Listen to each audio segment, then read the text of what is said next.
राजस्थान में CM face को लेकर बीजेपी में फिर बहस।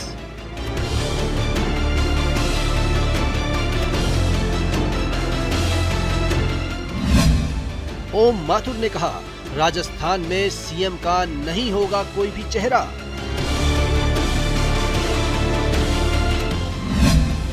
ओम माथुर बोले, सीएम फेस पर बीजेपी में अंतिम फैसला संसदीय बोर्ड करता है।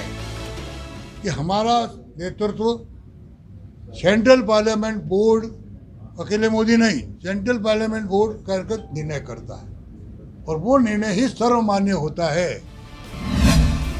वसुंधरा के शक्ति प्रदर्शन को लेकर बोले ओम माथुर, जो को भी महत्वाकांक्षा पाड़ ले तो अच्छा है।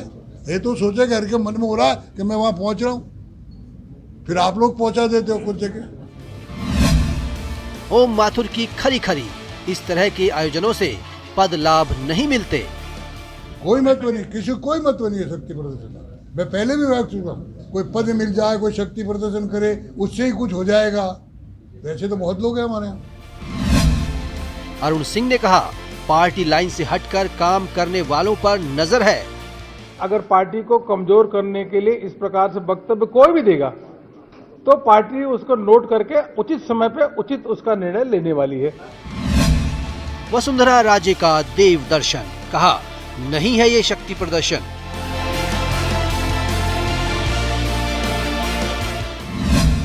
क्या बीजेपी में सीएम फेस को लेकर दो राय है?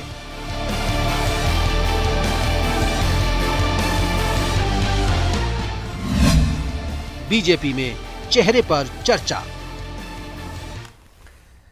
बीजेपी में सीएम फेस को लेकर चर्चा खत्म नहीं हो पा रही है। एक तरफ वसुंधरा राजे का देवदर्शन है, जनता से मिल रही हैं, उनके समर्थक उनके समर्थन में बयानबाजी कर रहे हैं। वहीं पार्टी के दिग्गज नेता ओम माथुर ने कहा कि सीएम फेस का फैसला पार्टी का संसदीय बोर्ड करता है। स्वागत है आप सभी का, आप देख रहे हैं प्राइम डिबेट, आपके साथ मैं हूं स्वप्निल। ओम माथुर ने कहा कि शक्ति प्रदर्शन से कोई असर नहीं पड़ता है। उधर अरुण सिंह ने वसुंधरा के शक्ति प्रदर्शन पर कहा कि पार्टी की नजर है। सवाल उठता है कि क्या बीजेपी में सीएम फेस पर दो राय है? आज इसी पर चर्चा करेंगे, लेकिन पहले डिबेट के सवाल सुन लीजिए। सवाल नंबर 1, क्या बीजेपी में सीएम फेस को लेकर खींचतान शुरू हो गई है?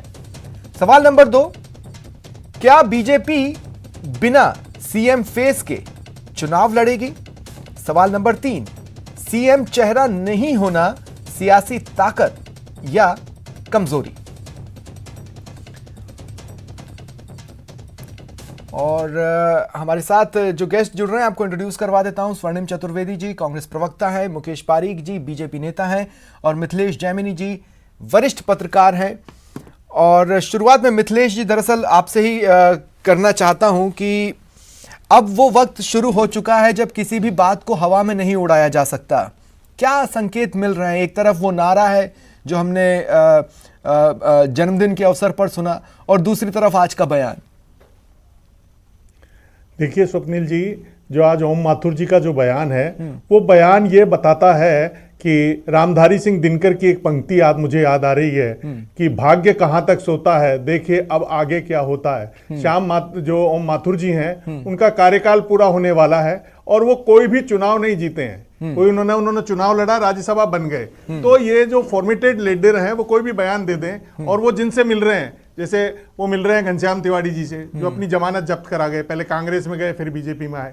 वो मिल रहे हैं किरोड़ीलाल मीणा जी से जो अपनी पत्नी को चुनाव नहीं जिता पाए, राज्यसभा सांसद। तो जो ओम माथुर जी का कहीं ना कहीं फ्रस्ट्रेशन मुझे झलक रहा है।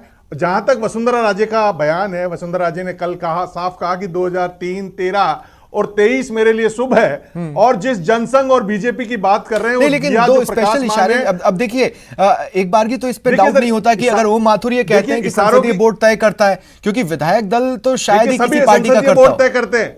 सर, कांग्रेस में अशोक गहलोत जी अगर सीएम बने हैं तो संसदीय बोर्ड ने ही तो तय किया है। हाँ। जो विधायक है उन्होंने ही तो अशोक गहलोत को सीएम चुना है, नहीं तो सचिन पायलट सीएम। लेकिन वो उन्होंने बोलते बोलते जब ये बोला कि आउट ऑफ ब्लू भी हम किसी को उठा सकते हैं, एग्जाम्पल मैं जोड़ देता हूं, देवेंद्र फडणवीस। देखिए देवेंद्र फडणवीस का जो हाल हुआ और जो पंजाब में कांग्रेस ने किया, कांग्रेस का हाल देख लीजिए। वसुंधरा राजे, शिवराज चौहान और प्रधानमंत्री नरेंद्र मोदी तीनों एक साथ सीएम रह चुके हैं। ये ठीक है, भाग्य की बात है कि आज नरेंद्र मोदी ऊपर है। तो आप किसी भी जो स्थानीय क्षत्रप है उसको दरकिनार करके जीत का सेहरा नहीं बांध सकते, ये समझना पड़ेगा। और आज उपचुनाव हुए, 8 उपचुनाव, आप 7 में क्यों हारे?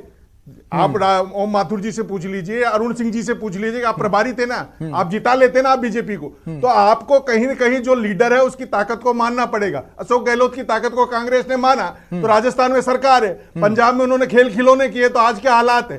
तो आपको जो पावरफुल लीडर है उसकी रगों को समझना पड़ेगा। आप एसी कमरे में बैठकर राजस्थान अच्छा, दूसरा मालूम मिथिलेश जी, मैं एक चीज और जरूर जोड़ना चाहता हूं, हालांकि मैं सवाल अब मुकेश पारीक जी आपसे पूछूंगा। मैं सिर्फ ये बात जोड़ना चाहता हूं कि जब ओम माथुर ये कहते हैं कि शक्ति प्रदर्शन से कुछ नहीं होता, या अरुण सिंह ये कहते हैं कि शक्ति प्रदर्शन पर हमारी नजर है, ये कुछ नहीं होता वाला जो फैक्टर है ना, ये हमने पास्ट में देखा है। ऐसे ही एक शक्ति प्रदर्शन से, ऐसे ही एक यात्रा से राजे आगे आ गई थी और गुलाबचंद कटारिया पीछे हो गए थे। लेकिन मुकेश पारीक जी, अब मैं आपके पास आ रहा हूं। मुकेश पारीक जी, क्या आपने ये नारा सुना, अब हमारी पारी, 2023 की बारी? देखिए, ये नारा हमारे प्रत्येक कार्यकर्ता के लिए है। भारतीय जनता पार्टी कार्यकर्ताओं की पार्टी, और भारतीय जनता पार्टी के कार्यकर्ताओं का लक्ष्य है आने वाला 2023 का चुनाव। और 2023 के चुनाव में कांग्रेस सरकार जो अवस्था में है उसके खिलाफ जिस प्रकार का प्रदेश में कार्यकर्ता और आगे आने वाले चुनाव में घर नहीं, पर लीडर का दिया नारा तो सर्व स्वीकार होता है, पर ये नारा जिन्होंने दिया, क्या उनका नारा आप स्वीकार कर रहे हैं? तो इसमें कुछ संकेत है। देखिए, आप जिस बात को बोलना चाह रहे हैं, जैसे कोई आपकी जो ओपिनियन है, आप चाहे कि हम करें, ऐसा संभव नहीं है। संभव यह है कि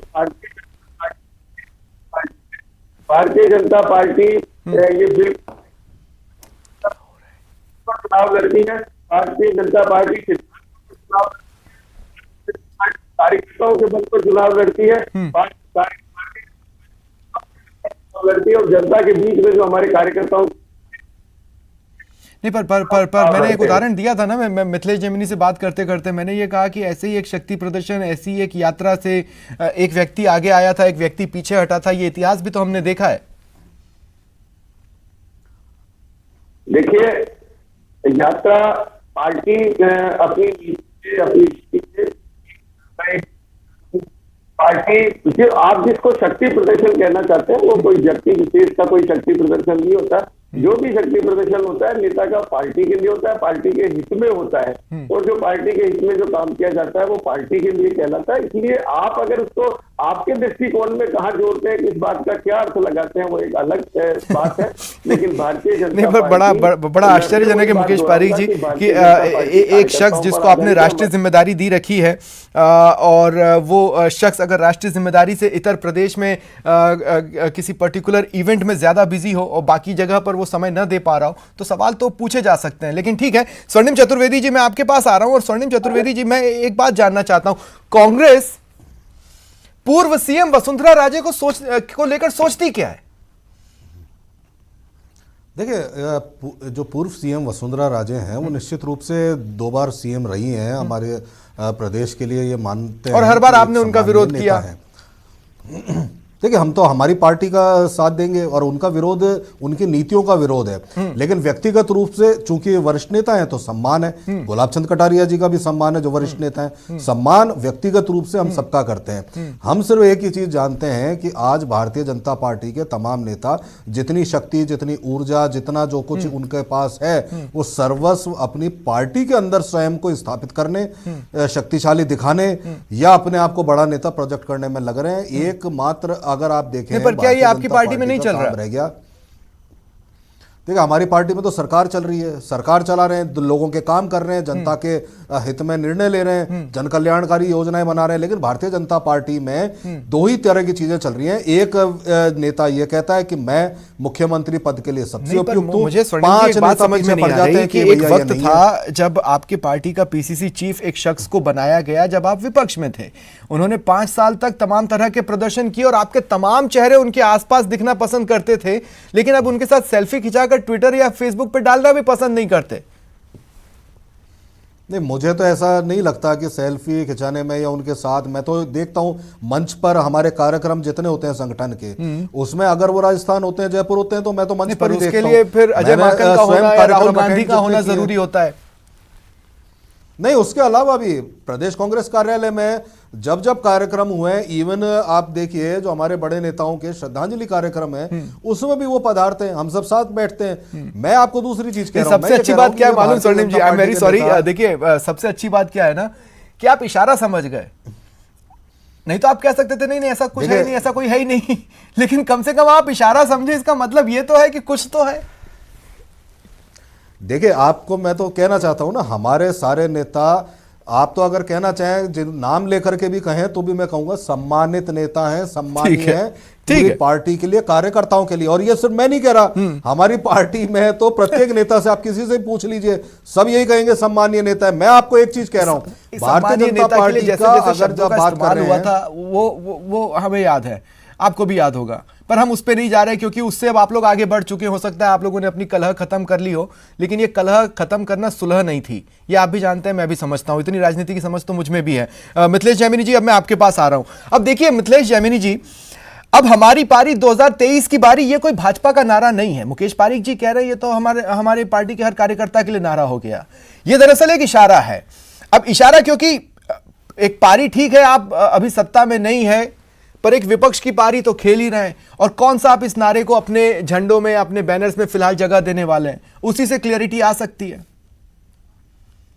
देखिए स्वप्निल जी, अगर आज के दौर में इस नारे की बात की जाए तो बड़ा मुश्किल है, क्योंकि आज न सूत न कपास, जुलाहों में लट्ठम लट्ठा हो रहा है। बजट के बाद में जिस तरीके से राजस्थान के इतिहास में पहली बार मुख्यमंत्री अशोक गहलोत को आभार जताने के लिए जो राजस्थान का जनसमूह उमड़ रहा है, वो ये साफ संकेत दे रहा है कि बीजेपी अपना चाहे सीएम बना ले, किसी को भी बना ले, रहा बहुत मुश्किल है। जो बजट पर टिप्पणी की उससे राजस्थान की महिलाओं में भारी रोष है। हमारे यहाँ मां बेटियों को पेश नहीं किया जाता है, इस पर भी भाजपा को आत्ममंथन करना पड़ेगा। अगर आज यूपी में जीत रहे हैं तो महिलाओं की वजह से जीत रहे हैं, और राजस्थान में जो टिप्पणी की है इनके मुख्य चेहरे ने, उसकी टिप्पणी का राजस्थान में बहुत नेगेटिव मैसेज गया है। ये भाजपा के शीर्ष आला कमान को समझना पड़ेगा। और जो वसुंधरा राजे ने एक बयान दिया है कि जो भाजपा का दीपक प्रकाशमान है, उस दिए में घी मेरी मां ने ही डाला है, तो ये जो बयान है ये बहुत महत्वपूर्ण है। और वसुंधरा राजे को राजस्थान में लाने वाला कोई साधारण नेता नहीं था। राजस्थान की राजनीति का और भाजपा का सबसे बड़ा चेहरा भैरव सिंह शेखावत थे, जो 2002 में वसुंधरा जी को लेकर नहीं, लेकिन तब की बीजेपी और अब की बीजेपी में जमीन आसमान का अंतर है मिथिलेश जैमिनी जी। कोई बीजेपी, देखिए पार्टी विद डिफरेंस की बात कर रहे हैं। आपने विधायक दल की बैठक बुलाई, और जो अनुशासित विधायक है वो क्यों गए केशवरायपाटन में? जब राज्यसभा का चुनाव हुआ 4 विधायक गायब हुए, क्या किया बीजेपी ने? तो ऐसी पार्टी नजर रखी ना, ऐसी नया अरुण सिंह कह रहे हैं नजर रख रहे हैं। परिवर्तन आया कि जो पार्टी अनुशासन की बात करती है, बंद कमरे में बैठकर अब राजनीति नहीं की जा सकती, जनता के बीच में जाना नहीं, लेकिन अगर इतिहास अपने आप को दोहराता है तो क्या वो चेंजिंग फेस शुरू हो चुका है, या वो एग्रेसिव फेस शुरू हो चुका है जो हमने पास्ट में देखा था? देखिए राजस्थान की राजनीति में वसुंधरा राजे का कद को कोई भी नजरअंदाज नहीं कर सकता, ये बीजेपी वाले भी अच्छी तरह जानते हैं। अगर ऐसा ही होता तो चलती हुई विधानसभा को छोड़ के कोई केशवरायपाटन नहीं जाता। जयपुर में 2 विधायकों ने होर्डिंग लगाए, एक पूर्व जो मंत्री है राजपाल सिंह शेखावत और एक कालीचरण सर्राफ। तो ये जो बयानबाजी है, एक ये जो कांग्रेस बीजेपी में एक नया घुटन शुरू हो गई है कि मैं पूनिया जी के साथ रहूं या वसुंधरा जी के साथ रहूं, तो ये जो कार्यकर्ताओं में फूट है, ये अशोक गहलोत के लिए अगले चुनाव में बड़ी लूट साबित हो सकती है। ये भाजपा वाले लेकिन ये बहुत सही बात है मुकेश पारीक जी, लेकिन मैं समझना चाहता हूं कि 2 बार जब आप सत्ता से हटे तो जिस चेहरे के दम पर लौटे, उस चेहरे को आप फिलहाल पार्टी का समर्पित कार्यकर्ता ही मानकर चल रहे हैं, जबकि वो 2 बार आपको विपक्ष से सत्ता तक पहुंचा चुका है। क्या आपके हाथ में ऐसी कोई अलग संजीवनी लग गई है जो आपको कॉन्फिडेंस दे रही है, या पार्टी अपना तरीका बदल रही है? हम उसे किस रूप में देखें, या एनालिसिस किस रूप में हो? देखिए, ये तो आप अपनी ओपिनियन बता रहे हैं। आपने अपना ओपिनियन भी बता दी, परिणाम भी बता दिया, सारी चीजें बता दी। भारतीय जनता पार्टी का पार्लियामेंट बोर्ड जो है वो अभी आपने देखा कि चुनाव हुए हैं, यूपी सहित पंजाब को छोड़ के हम राज्यों में चुनाव जीत रहे हैं। पूरा पार्टी का संगठन उसमें व्यस्त, पार्टी का संगठन उसमें कार्य कर रहा था। राजस्थान के चुनाव जब आगामी चुनाव जब आएंगे, आपको किसी प्रश्न के पेंडिंग रखने की जरूरत नहीं है, सारे प्रश्नों का आपको उत्तर मिलेगा। इसका मतलब ये है कि आप किसी को तो सीएम का फेस बनाएंगे। हम जनता के बीच में को बताएंगे। देखिए, सीएम का फेस बनाएंगे या नहीं बनाएंगे, आप इस तरीके की कल्पना करना मात्र हम कल्पना नहीं कर रहे हैं। देखिए मुकेश पारीक जी, आई एम वेरी सॉरी, हम कुछ कल्पना नहीं कर रहे हैं। कई जगह आपने इतनी बार फेसेस दिए ना कि हमें लगता है इस बार भी देंगे। आपके मुख्यमंत्री का चेहरा होगा नहीं होगा, तो ये तो आपकी ओपिनियन है। ये तो पार्टी ने अभी कुछ भी तय नहीं किया। पार्टी तय करेगी कि पार्टी को क्या करना है, पार्टी को कैसे चुनाव लड़ना है। तो ये सारी पार्टी के, लेकिन मैं आपको ये विश्वास दिलाता हूं कि भारतीय जनता पार्टी का कार्यकर्ता आने वाले 2023 के चुनावों के लिए तैयार है। कांग्रेस की विफलताओं को घर घर पहुंची है। तो अच्छा, ये क्या पार्टी जो इतनी चीजों पर नजर रख रही है वो इस बात पर नजर रख रही है कि जब विधायक दल की बैठक है तो 3-4 विधायक नहीं पहुंच रहे हैं, वो कहीं और अपनी उपस्थिति दर्ज करा रहे हैं? अगर रख रही है तो फिर ये तो इंडिसिप्लिन है। क्या पार्टी इस पर किसी तरह की कोई कार्रवाई करेगी, अनुशासनात्मक कार्रवाई? अभी स्वर्णिम जी ने एक बात कही। देखिए, कुछ चीजें ऐसी होती है जो कल्पना पर आधारित है। आपने कहा हमारे यहाँ गुट है, कई मुख्यमंत्री के उम्मीदवार है, लेकिन कांग्रेस का एक प्रमाण है कि कांग्रेस का प्रदेश का अध्यक्ष स्वयं पार्टी के अपने विधायकों को लेके एक होटल में चले जाए, तो ये तो एक प्रमाणिक चीज है। इससे कोई छुप नहीं सकती, कोई चीज झुटला नहीं सकता। हम जो बात कर रहे हैं वो तो मैं ये बोल रहा हूँ कि क्या पार्टी की नजर में ये इंडिसिप्लिन है कि विधायक दल की बैठक बुलाई थी लेकिन विधायक नहीं आए, केशवराव पैटर्न चले गए? 2023 में भारतीय जनता पार्टी पुनः राजस्थान में अपनी सत्ता पर काबिज होगी। देश की जनता की सेवा 2023 में प्रदेश की जनता सेवा करने के लिए फिर भारतीय जनता पार्टी को प्रदेश में बैठाएगी।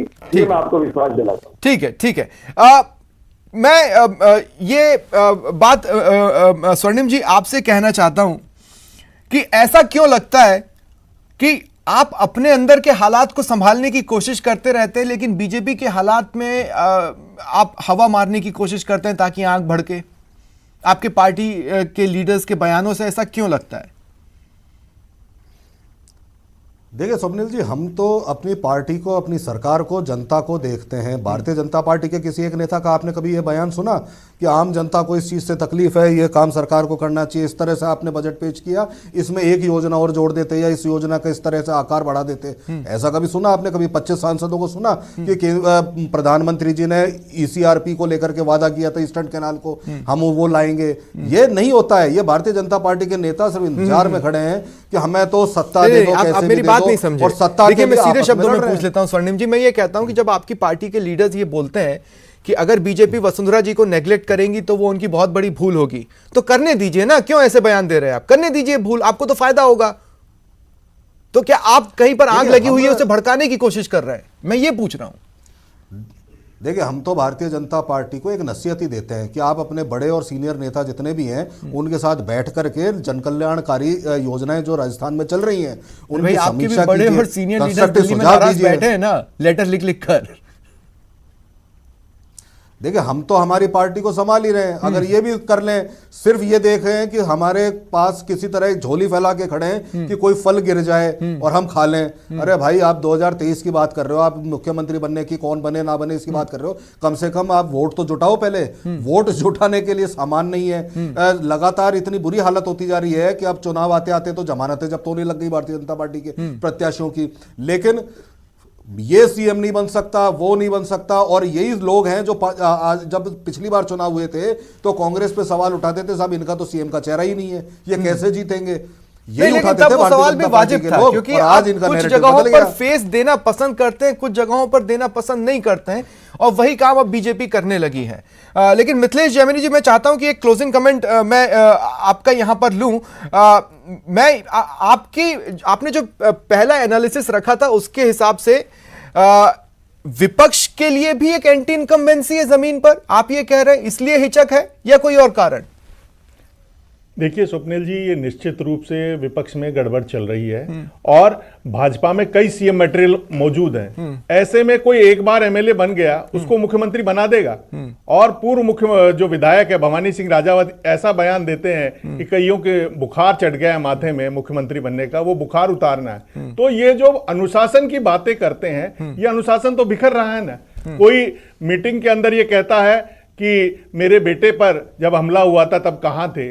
तो विधायक दल की बैठक में इतनी फूट भाजपा के अंदर है, तो मैं निश्चित रूप से कह रहा हूं कि ये अगर भाजपा में फूट का जो आज पैमाना है, ये जो गर्मी है, ये गर्मी अगर 2023 तक मेंटेन रह जाती है तो अशोक गहलोत का तो अपने पैर पर 2023 बिल्कुल बहुत शॉर्ट में बोलिए, अपने पैर पर कुल्हाड़ी मार ली या अपने पैर पर कुल्हाड़ी मारने की दिशा में जा रहे हैं? ये अपने पैर पर कुल्हाड़ी मारने की दिशा में जा रहे हैं, क्योंकि अब अनुभवहीन और अनुभवी व्यक्ति के बीच में भाजपा में जंग शुरू हो चुकी है और ये जंग रुकने वाली नहीं है। ठीक है, शुक्रिया आप तीनों का मेरे साथ जुड़ने के लिए और इस चर्चा में शामिल होने के लिए। फिलहाल इतना ही, ये था आज का प्राइम डिबेट। नमस्कार।